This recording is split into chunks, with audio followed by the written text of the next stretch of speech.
नमस्कार, स्वागत है आपका हमारे इस नए वीडियो सीरीज में जहां हम बात कर रहे हैं स्ट्रैटेजिक डिसीजन मेकिंग मॉडल्स की। आज की वीडियो में बात करेंगे आइसन ओवर मैट्रिक्स मॉडल पर, जो कि हमें अपने काम को ज्यादा इफिशिएंटली मैनेज करने में बहुत ज्यादा मदद करती है।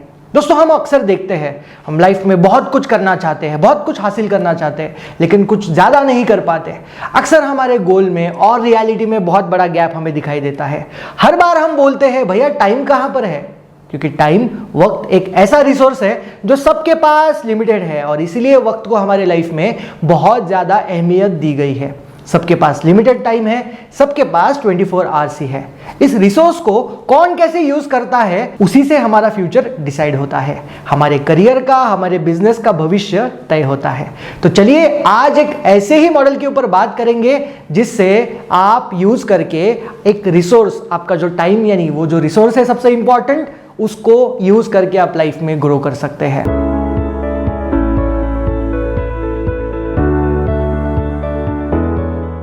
आइसन ओवर मैट्रिक्स का नाम यूएस के प्रेसिडेंट आइसन ओवर के नाम पर पड़ा था, क्योंकि उन्होंने ये मैट्रिक्स का यूज कर करके अपने टाइम मैनेजमेंट को सुधारा और एक बेहतरीन प्राइम मिनिस्टर अपने समय के बने थे। हमारा अक्सर ये मानना होता है कि जो काम अर्जेंट है वो इंपॉर्टेंट भी होगा, लेकिन उनका ये विश्वास था कि सबसे अधिक अर्जेंट डिसीजंस या सबसे अधिक अर्जेंट जो टास्क होते हैं वो जरूरी बिल्कुल भी नहीं होते कि महत्वपूर्ण ही होंगे।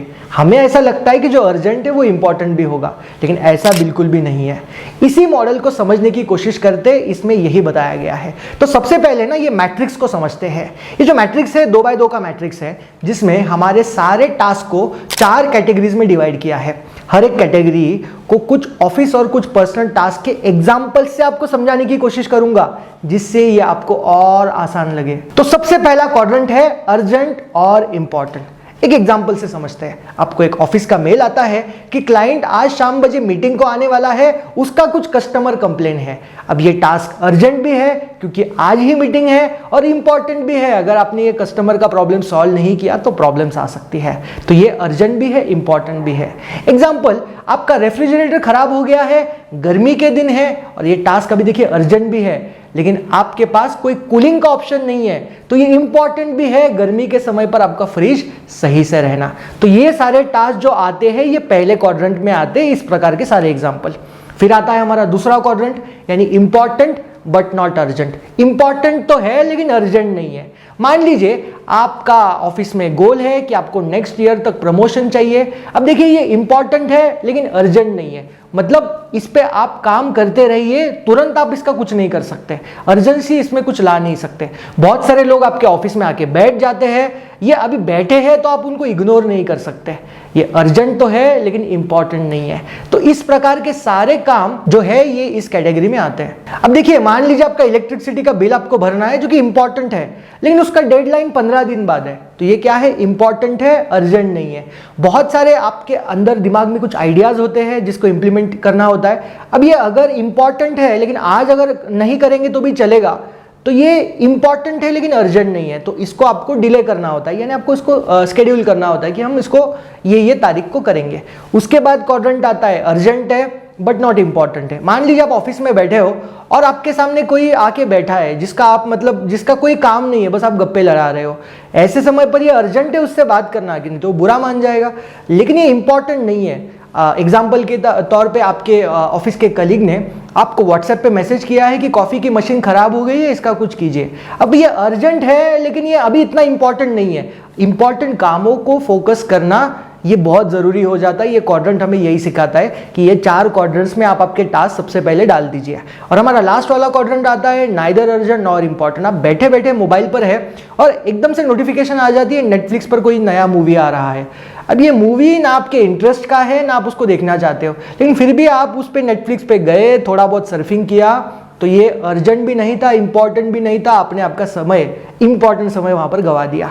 तो बहुत जरूरी हो जाता है ऐसे सारे टास्क को इन कैटेगरीज में डालना और इवैल्यूएट करना कि कौन से टास्क मुझे अर्जेंट है, इंपॉर्टेंट है, इंपॉर्टेंट नहीं है, इंपॉर्टेंट है, अर्जेंट नहीं है, ये सारे कैटेगरीज को आप सही तरीके से डिफाइन करना बहुत ज़्यादा इंपॉर्टेंट है। अब जो मैंने आपको एग्जाम्पल दिए, इन एग्जाम्पल से हमें यह समझ में आता है कि कैसे हम अपने टास्क को इवैल्यूएट कर सकते हैं। ये सिंपल से 2x2 के मैट्रिक्स में डाल के, इसको अगर हमने कैटेगरी में डाल दिया तो हमें और आसानी जाएगी। अब देखिए, ये तो समझ में आ गया कि हर टास्क के 4 कैटेगरी होते हैं और ये 4 कैटेगरीज में हमको टास्क डालने होते हैं। तो अब हम इन टास्क के साथ करेंगे क्या? कैटेगरी में डाल तो देंगे, लेकिन करेंगे क्या? देखिए, अर्जेंट एंड इंपॉर्टेंट जो टास्क है हमने जो पहले कैटेगरी में डाल दिए, आपको इसको तुरंत खत्म करना है, नो डिले नो एक्सक्यूजेस। उसके बाद जो इंपॉर्टेंट और नॉट अर्जेंट टास्क है, इसके लिए आपको समय शेड्यूल करना है। गूगल कैलेंडर यूज कीजिए या माइक्रोसॉफ्ट का टू डू यूज कर लीजिए। जो इंपॉर्टेंट है और अर्जेंट नहीं है उसको शेड्यूल कर दीजिए, अगली डेट डाल दीजिए, वहां पर रिमाइंडर आएगा, उस समय पर उसको आप खत्म करना है। उसके बाद जो तीसरे कैटेगरी में अपने जो आपके टास्क डाले हैं, अर्जेंट है और इंपॉर्टेंट नहीं है, ऐसे टास्क को आपको डेलीगेट करना है। इसका मतलब क्या है? आपके अंडर जो लोग काम करते हैं, इसको ये काम असाइन कर दीजिए, उसके ऊपर टाइम वेस्ट मत कर दीजिए।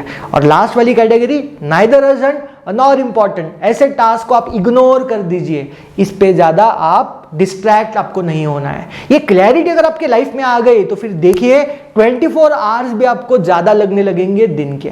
तो ये बहुत इंपॉर्टेंट है समझना दोस्तों कि हर टास्क की अर्जेंसी और उसकी इंपॉर्टेंस कितनी है, ये सब्जेक्टिव होता है।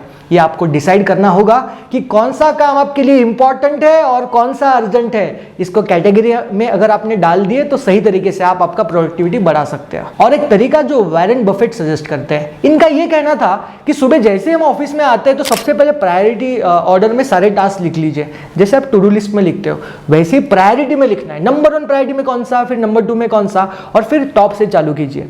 प्रायोरिटी नंबर 1 को सबसे पहले खत्म कीजिए, फिर ही दूसरा काम आपको लेना है। इस तरीके से एक एक टास्क को खत्म करते जाना है, ये वॉरेन बफेट कहता है।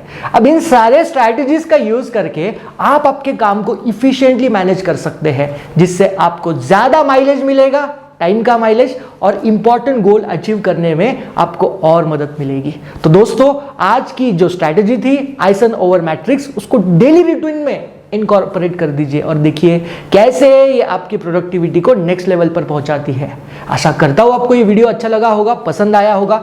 ऐसे ही सब्सटेंस वाले मॉडल में आपके सामने लेके आ रहा हूं टूल्स एंड टेक्निक्स जो यूनिक भी है, इंप्लीमेंटेशन की इजी भी है और आपके लिए बहुत महत्वपूर्ण है।